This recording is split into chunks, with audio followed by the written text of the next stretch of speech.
On entame ce journal au Maroc où l'hôpital militaire d'instruction Mohamed V Karaba a pris part récemment à une tournée mondiale de chirurgie holographique en réalisant une chirurgie orthopédique en réalité augmentée. Lors de cet événement baptisé 24 heures de chirurgie holographique, des opérations chirurgicales ont été réalisées pendant une durée de 24 heures simultanément dans 13 pays dont le Maroc.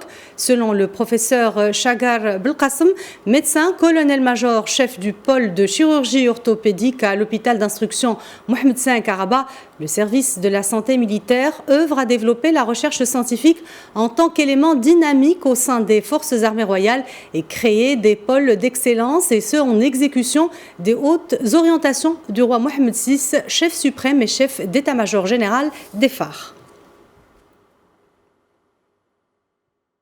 La chirurgie holographique consiste en l'accumulation de la réalité médicale et la réalité virtuelle du patient afin de concevoir un hologramme en 3D. Cette technologie permet une programmation plus pointue de l'état du patient et de fait le recours à la technique chirurgicale la mieux adéquate. Je vous propose d'écouter le professeur Chagar Belkacem, médecin, colonel-major, chef du pôle de chirurgie orthopédique à l'hôpital d'instruction Mohamed V Karaba. Quel est l'apport de cette chirurgie par réalité augmentée? D'abord, le premier apport, c'est que le chirurgien n'est plus seul au bloc opératoire.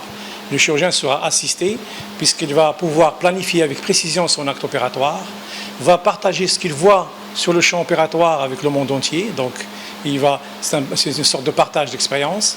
Et il y a aussi la possibilité d'avoir une technique opératoire enregistrée à partir de ce casque de réalité augmentée et de visionner en même temps et la technique opératoire tout en réalisant son geste opératoire. Le deuxième intérêt, c'est un intérêt capital dans l'enseignement, c'est le partage de techniques opératoires, c'est le partage d'expérience et aussi l'apprentissage essentiellement d'anatomie en 3 dimensions.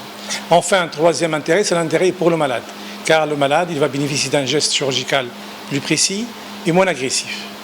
Selon le professeur Chagar Belkacem, cette technologie permet de mieux répondre aux principes fondamentaux de la chirurgie, à savoir la précision et la limitation des effets secondaires. Écoutons.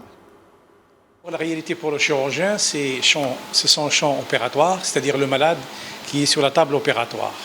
Et sur cette réalité, nous insérons une information virtuelle qu'on a à partir des images radiologiques du patient.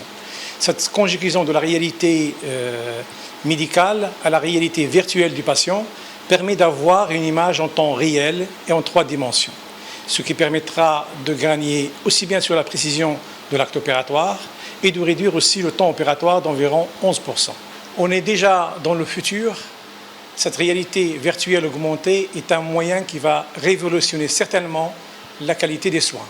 Son application à la chirurgie permettra aux chirurgiens d'être aussi connectés, même en salle opératoire.